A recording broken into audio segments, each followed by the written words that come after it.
here.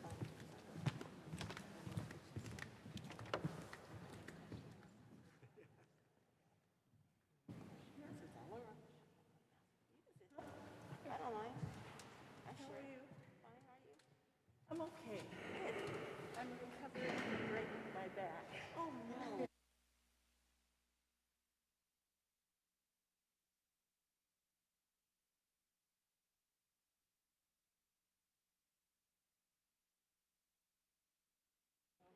Yeah, it's been like 3 months, so. Yeah, get stir crazy.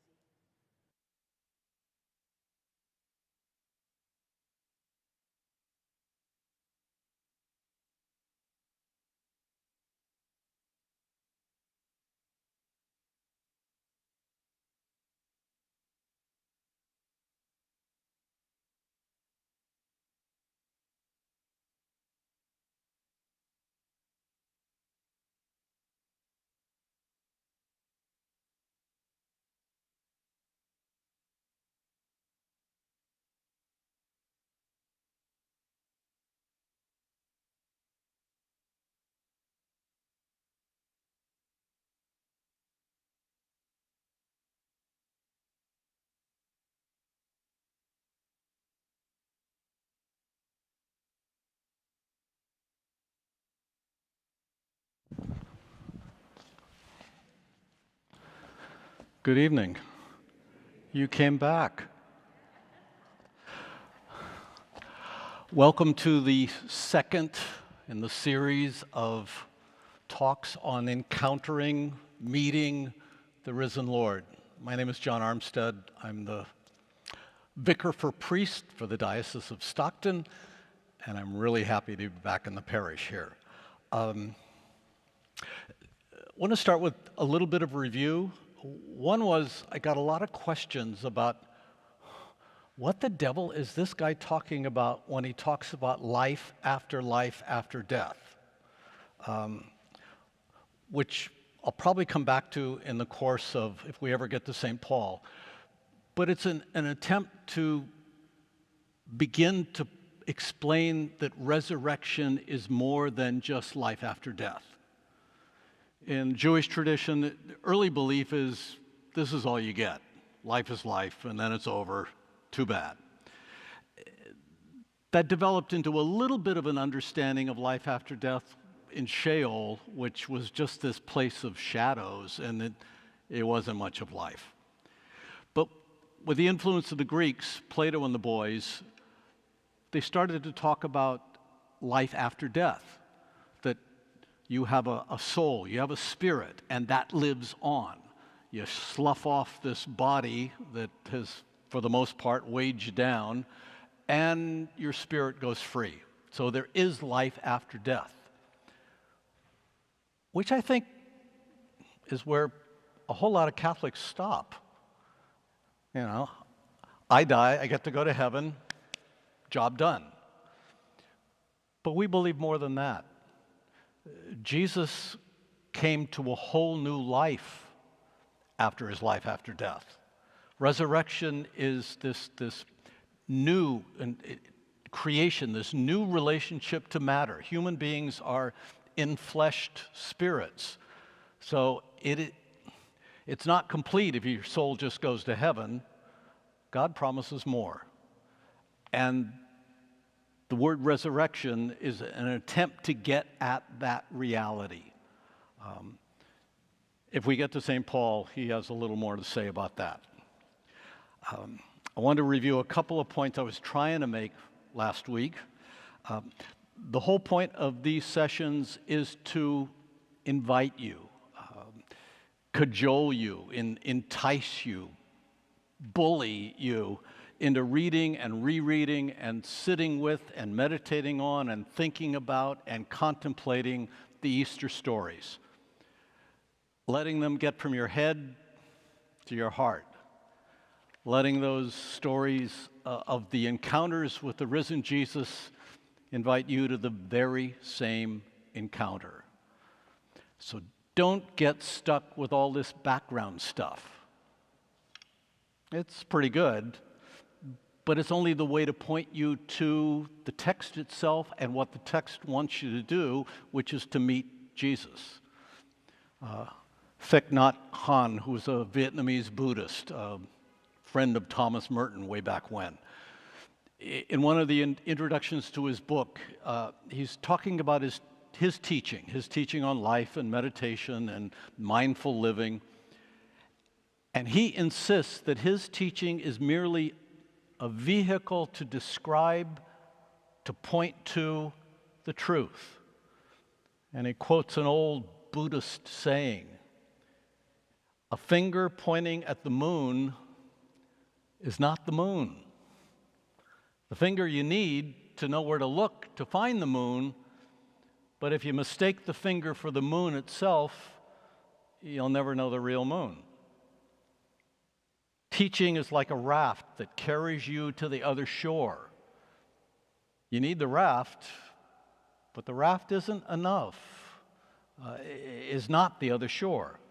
So an intelligent person doesn't pick up the raft and carry it on his head for the rest of the journey. He leaves it at the shore. It's done its job. Use the raft to cross, but don't hang on to it. The point of these talks is to invite you to go to the text and let the text take you to the risen Jesus. Muhammad, in the Quran, calls Jews and Christians people of the book. Because of that, in the Quran, Christians and Jews have a special place. We get special privileges. But Muhammad is wrong. We are not people of the book. Book is always secondary. The book is the finger pointing at the moon. We are not students of the book, but rather disciples of the crucified and risen Jesus. I'll probably keep coming back to that till you're sick of hearing it. Last week, we talked about St. Mark. And in his own way, by the way he tells the Easter story, by the way he writes the whole gospel, he keeps pointing at the crucified and risen Lord, the Messiah who is crucified. Never to give us more facts, but to invite us to encounter him, to hear his invitation, to turn around, repent, change your mind, believe the good news that God's reign is right here, in the scandalous, unexpected person of a crucified Messiah, and so become his disciples. His story, like all the Easter stories, is a witness of faith, written in faith, to entice faith, to elicit faith, to invite a decision to trust and follow Jesus, not just know a whole lot about the Bible. Mark writes in his own perspective to his own community who was in a particular situation, which is another thing we have to keep remembering. We read the scriptures over the shoulders of the community for whom they were first written.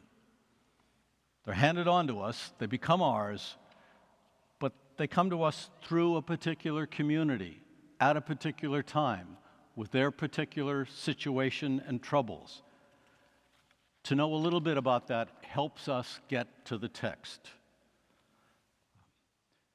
Last week we said that there are basically two Easter stories: the empty tomb and the appearances.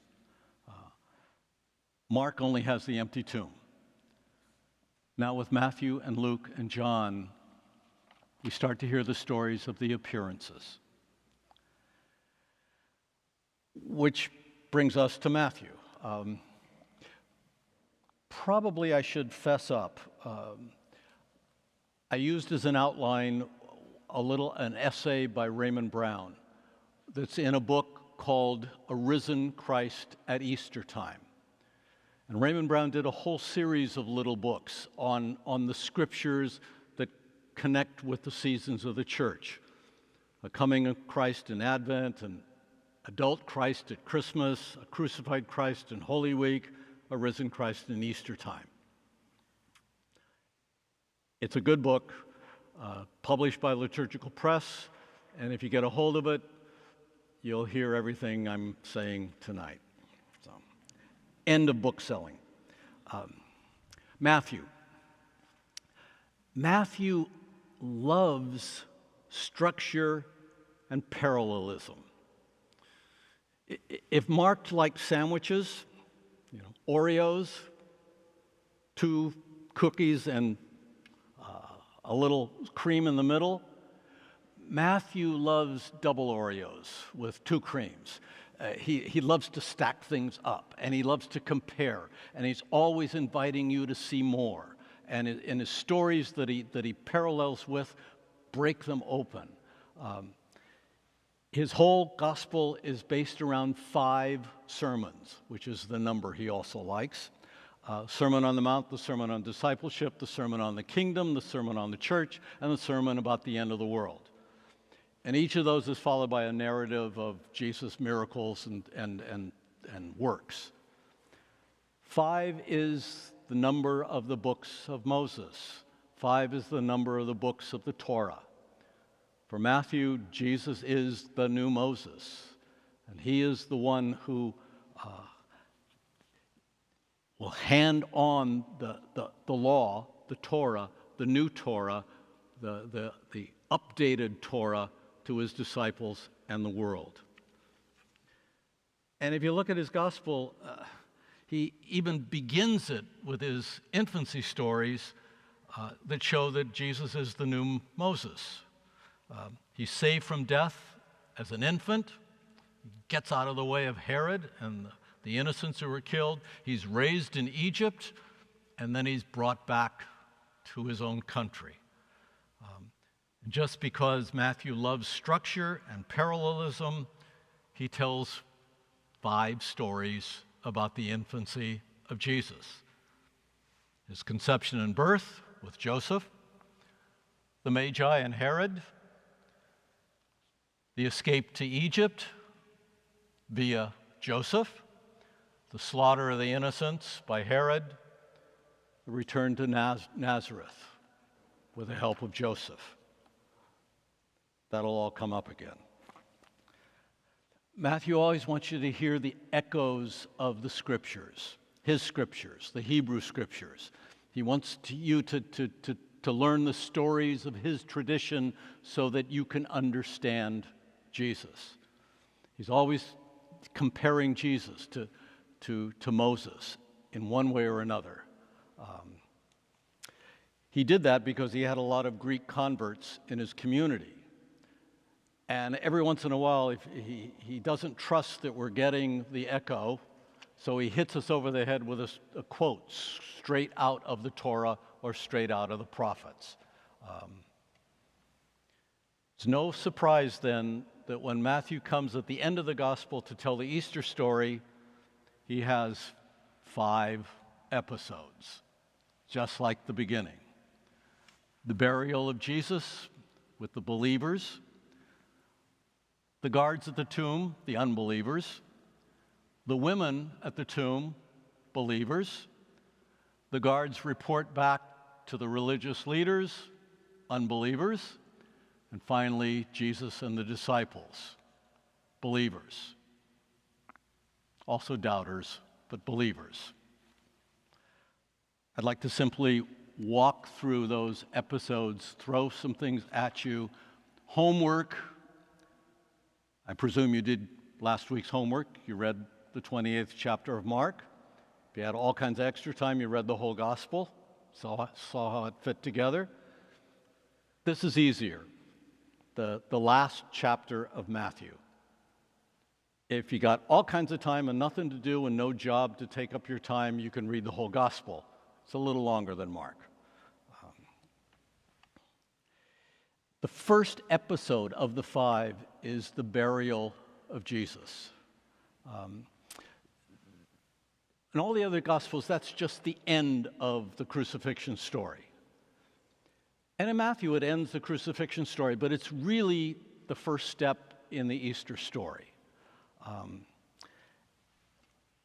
And in his gospel, where he starts out with the first Joseph, who wrapped the child in swaddling clothes and laid him in a manger, which in Bethlehem was usually a feed trough that was hewn out of rock in the cave where they kept the animals.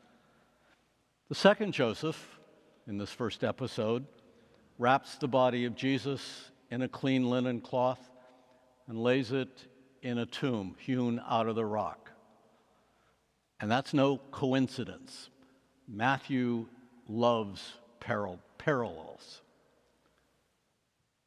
If you notice here, this is the first act of courage of a disciple. All the other ones ran. Joseph risks his reputation, maybe even his safety, by going to Pilate and asking for the body. Much like the first Joseph risked his reputation and maybe even his safety by receiving Mary into his home. And in this first episode, the women just sit and watch. They sit there facing the tomb, Matthew says.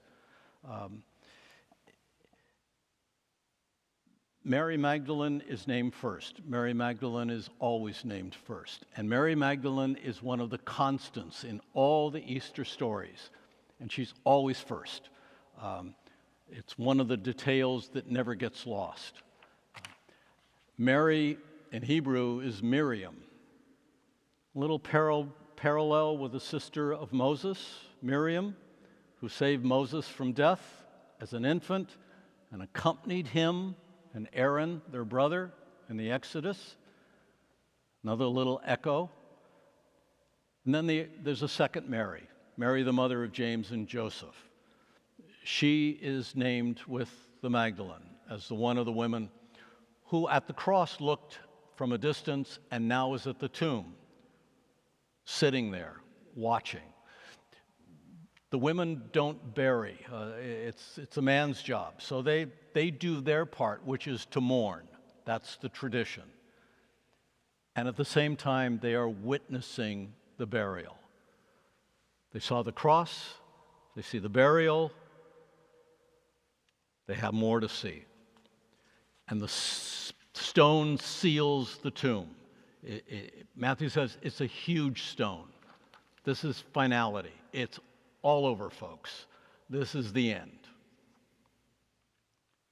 Second episode, it's the morning of the Sabbath. It's the next morning, and the religious leaders and the secular leaders begin to conspire together to quash this Jesus movement completely, to not let it get out of hand at all. The people that are there are first the chief priests. And in Matthew's gospel, that's to be expected. They were the ones who were already involved in the entrapment, the condemnation, and the execution of Jesus. They're mostly Sadducees, which are the moneyed, landowning, religiously conservative party. And it's the people who collaborate with Rome. They're the folks that go along to get along. They're the folks that do what you have to do no matter who the empire is at the moment. Surprisingly, though, there's also the Pharisees at this Sabbath morning conglomerate. The Pharisees are the scholars. They're the devoted people. They are the religious party that doesn't even talk to Sadducees. They stay as far away from collaborators as they possibly can. Their whole way of upholding Torah and keeping the law is to distance themselves from anything that's corrupt and touching on the empire. Of all the parties at Jesus' time, they are the ones that are closest to Jesus. They are the good guys of the time.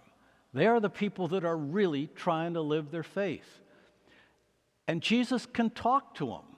He has a lot of trouble talking to zealots who are out to kill people, or the Sadducees who are out to just make money off the Romans. That's a bit of a generalization. But he doesn't talk to them much. But he argues and talks a lot with the Pharisees because they're close. They're close to him. They are absent in Matthew's gospel from the crucifixion, but they're introduced here in the cover-up. That's probably a reference to the conflict of Matthew's community with the Pharisee party 40, 50 years later in his time. As you know, the primitive church is Jewish. It's a Jewish community. They continue to go to the synagogue. They continue to go to the temple to pray. They meet in their homes for the Lord's Supper, but they're a part of Judaism. They don't separate themselves. With the expansion of the mission to the Gentiles, the inclusion of non-Jews into the movement and community, there's the beginnings of conflict in the church. You can pick it up in the Acts of the Apostles. The whole fight starts in the church. Do you have to become a Jew before you can become a Christian? And it's a real fight. And it's the Council of Jerusalem that finally decides in favor of Paul and his party that you don't have to, that faith in Christ incorporates you into the community. But that separates the community just a little more from the synagogue. And then with the Council of Jamnia, which is after the destruction of Jerusalem, after the destruction of the temple, the rabbis, 30, 40 years later, get together and they make a decision to exclude the Jesus followers, those who accept Jesus as Messiah, from the synagogue. That escalates by Matthew's time into a conflict between his Christian community and the Pharisaical party. Matthew's probably getting his licks in at the Pharisees by sticking them in here with the Sadducees and the working with Rome. The irony is really that the priests and the Pharisees take Jesus' prediction of the resurrection seriously, and they act on it. And his own disciples consistently misunderstand him and don't believe him. The irony, too, is the priests and the Pharisees break the Sabbath to do all this. I think that's another slam from Matthew at the Pharisees. The guards are apparently Romans. They're assigned by Pilate. They furthered the accusation, the accusation of collusion between the empire and the religious leaders. Another parable at the beginning of the gospel, parallel. The beginning of the gospel, it's Herod involves the chief priests and the scholars to plot to kill Jesus, the child. Here, the chief priests involve Pilate to kill the Jesus movement. Matthew saying even the empire will not be able to stop what's just about to happen. And the stone is now doubly secured. It's sealed with the seal of the empire. This is the symbol that this is absolute finality. Third episode. You've had believers at the burial. You've had non-believers at the plotting. Now we're back to believers. It's after the Sabbath on the first day of the week, and as the day was dawning. The Greek means just the day starting. So this can be any time Saturday evening from 7 or 8 o'clock on. Matthew doesn't say it's early in the morning.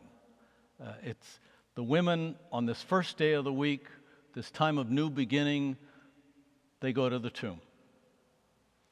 Mary Magdalene and the other Mary, Mary the mother of James and Joseph. And their purpose is just to see the tomb. Right? There's no spices, there's no oils, they're not going there to anoint the body, they're not going to bury the body, that's a man's work. They go to do their part, which is to mourn their friend. They have no other expectations. They don't worry about the stone, they just want to go see the tomb. And they will see more than just the tomb. And then what happens? There's an earthquake. And Matthew loves earthquakes almost as much as he loves structure and parallelism. Gospel is filled with earthquakes, if you pay attention. There's great shakers and then there's little tremors. When King Herod hears the Magi's news, Matthew says he is shaken and all of Jerusalem with him. It's the word for an earthquake. Little one. On the Sea of Galilee, when they're tossed about by the storm, what Matthew calls the storm is an earthquake.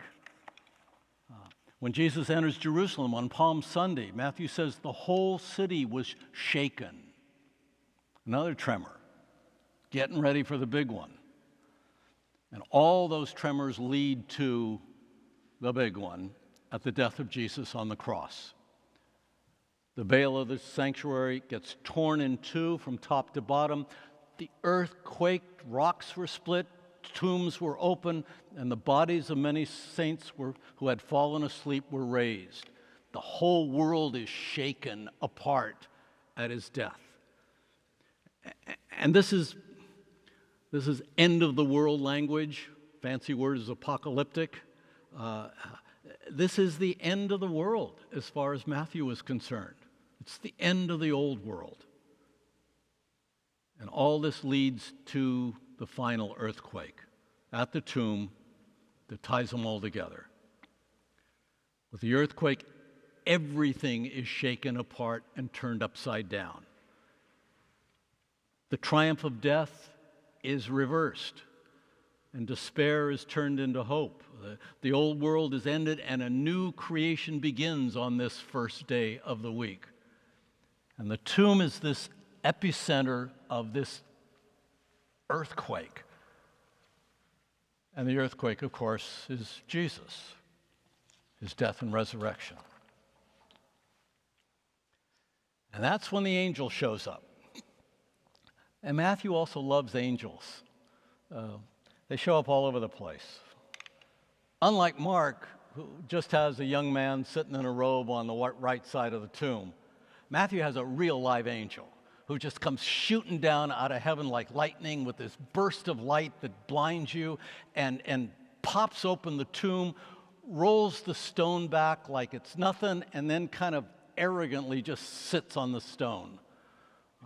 Matthew uses end of the world language. It echoes the vision in the book of Daniel. This is a way of saying this is God's doing. This is not some human plot or work. This is the action of God.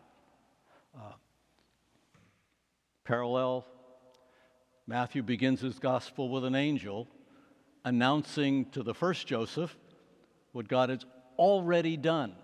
Mary's already pregnant. And then telling Joseph what he has to do now. Accept Mary. Then later on, the angel comes back, flee to Egypt. And later on, the angel comes back, return home.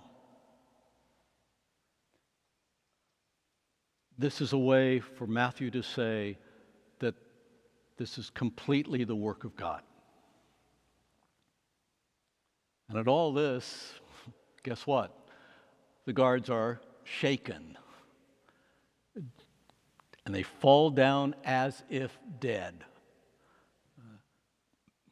The irony is that Jesus lives, and those who tried to prevent it fall down dead.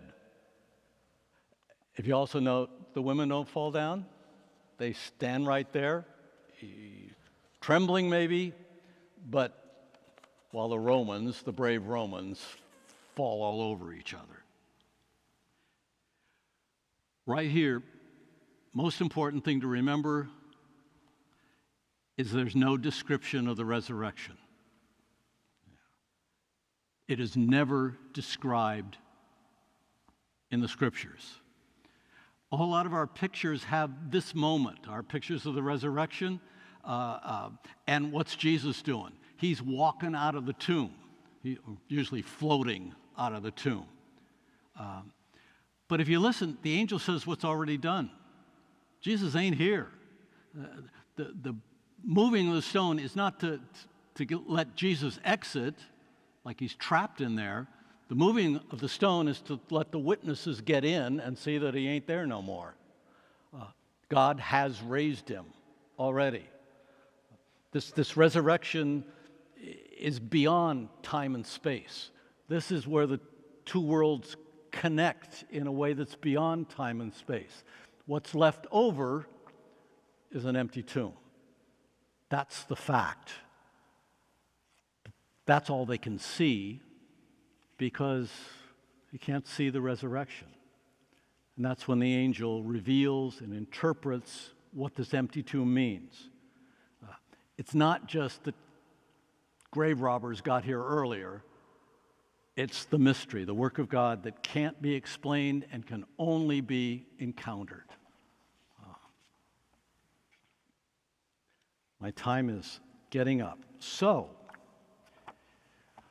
what we're going to do, since I have way too much, is if you want to hear the rest of the story, you got to come back next week.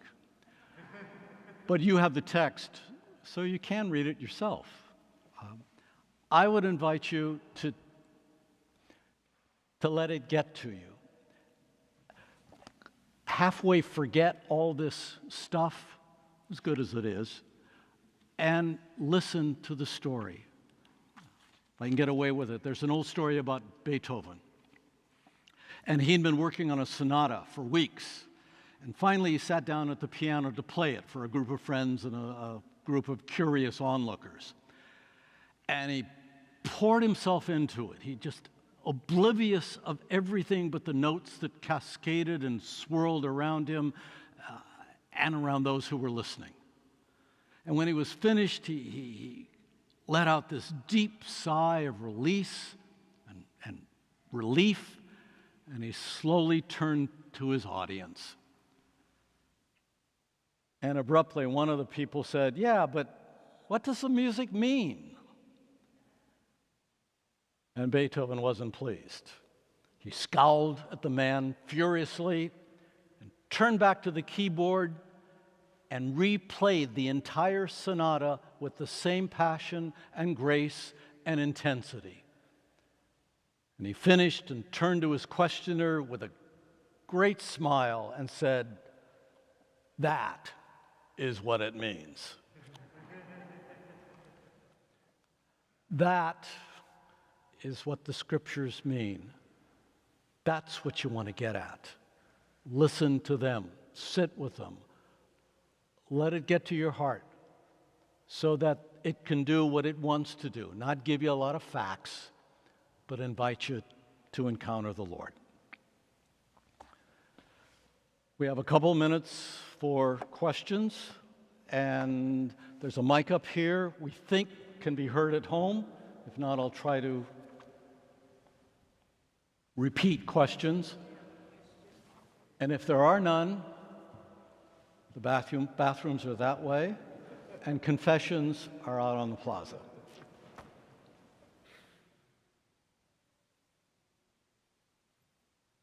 Well, I've killed that.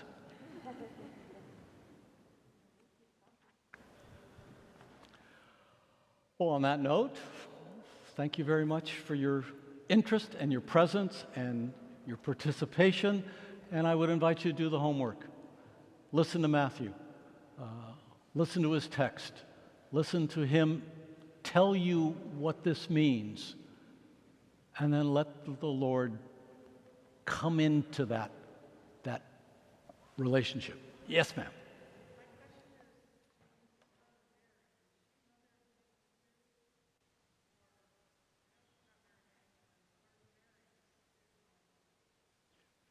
According to Matthew, Mary of Magdala, Mary, the mother of James and Joseph, and the mother of the sons of Zebedee are at the cross, witnesses, at a distance, but watching. At the tomb, it's Mary Magdalene and Mary, the mother of James and Joseph.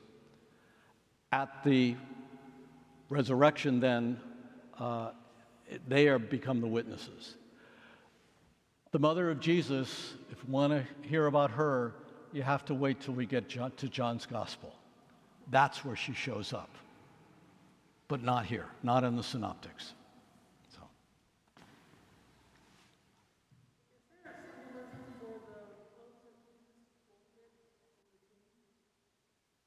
I'm sorry, my ears are going bad. Is there a symbolism for the clothes of Jesus being folded in the tomb? I'm going to get away from the camera. I got to hear this. Sorry. Is there a symbolism of the white clothes of Jesus being folded and laid to the side of the tomb? The question is there a symbolism with the clothes of Jesus, the burial clothes, being set aside and laid in the tomb? Matthew doesn't mention that. Mark doesn't mention that. You're going to have to wait till we get to John. Then yes. But not yet.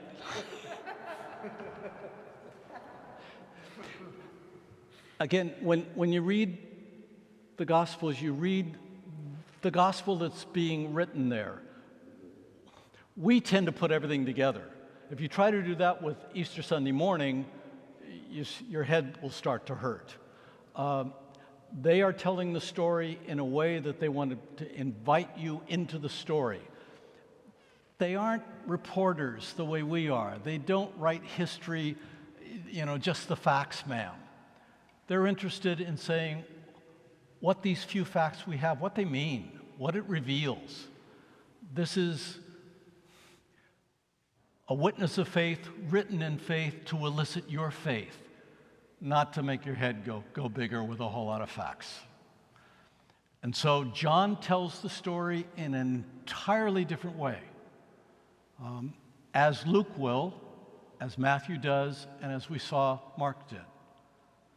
There's a couple of facts that stay the same. Mary Magdalene is one of the consistent. She shows up every single story, which argues for her prominent place in the primitive church and her witness. The Eastern Church, and now with Pope Francis, we call her the apostle to the apostles, because she is the first witness that shares the good news when the guys are back home hiding under the table. But stay with what's in front of you. Pay attention to the text. Try not to. We do it with Christmas all the time.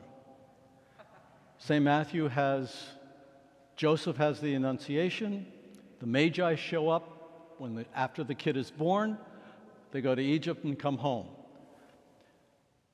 Luke has a whole different story. It's the census. They go from Nazareth to Bethlehem. Matthew presumes they live in Bethlehem already. They don't have to get there anywhere. The shepherds show up. They do all the ritual in the temple, and then they go back home to Nazareth. It's two different stories. But if you notice the way we do our Christmas pageants, the shepherds and the Magi show up all at the same time, and it's all at the manger. And it's okay.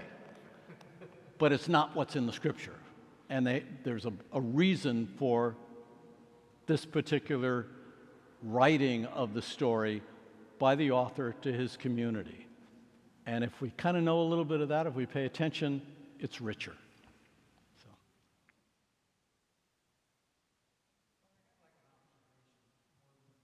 It's puzzling me when I read it because they portray disciples as running away, being cowards, and I keep looking at the story, I keep reading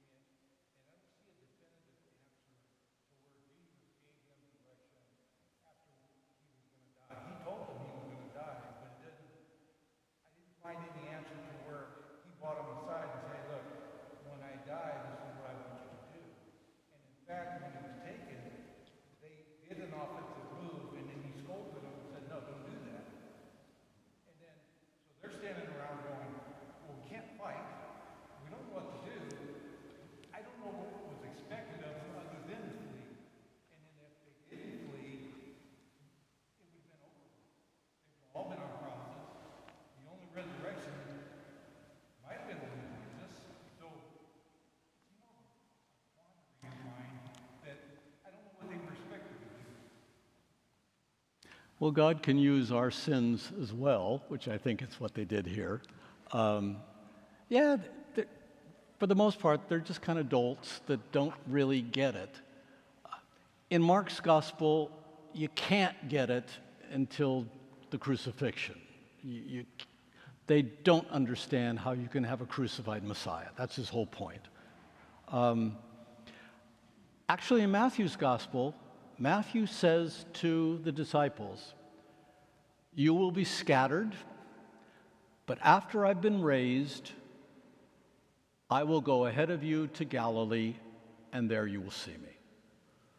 So what the angel is going to tell the women, if we get to it next week, what Jesus is going to tell the women in Matthew is the same thing. Jesus already told them that you're going to be scattered, but you'll be gathered together in Galilee, and there I will meet you, which is what we hope to get to next. Yeah, it's part of the mystery.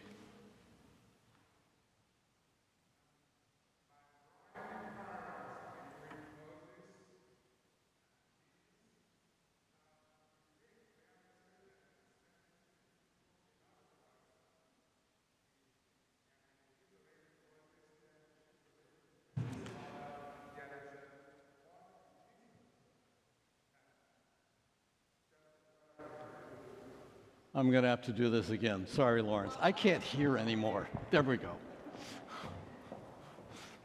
I'm supposed to stay on camera. Okay, we'll try this. Okay, can you hear me now? Yeah, I can hear you now. Okay, looking at the way that Matthew put his gospel, I guess his gospel is together, he was drawing this parallel between Moses and Jesus. Is that correct?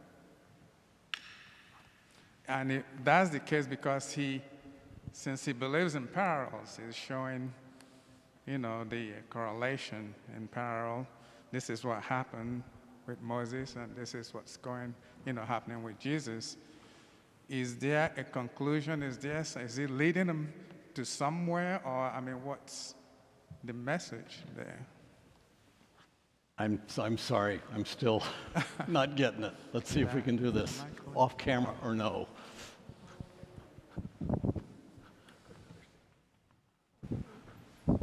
My ears are going bad. Okay. So it seems to me that Matthew was trying to draw some parallels between Moses and then Jesus. Right. So what is the message he's sending to the people, that if you believe in Moses, then you should believe in Jesus, or there is more to Jesus than just Moses? Matthew draws parallels to Moses all through the gospel in all kinds of ways. It is a way to proclaim that Jesus says, I haven't come to destroy Torah, the law. I've come to complete it. So Matthew is teaching that Jesus is the new Moses who brings us not a destroyed Torah, but a completed one. He pushes it farther. The class of the Sermon on the Mount, when Jesus is on the Mount, like Moses, handing down his law, he is the new Moses. And then he compares all through in different ways so that you begin to get this. Matthew is going to come to say that Jesus he's always the teacher in Matthew. He's always the rabbi. He's always the one who is inviting us to be disciples, to be his students, to be learners. And he gives us the Torah, but this renewed Torah, this completed Torah. And in that way, he's trying to say he's the new Moses. Okay, enough for one night? Thank you very much.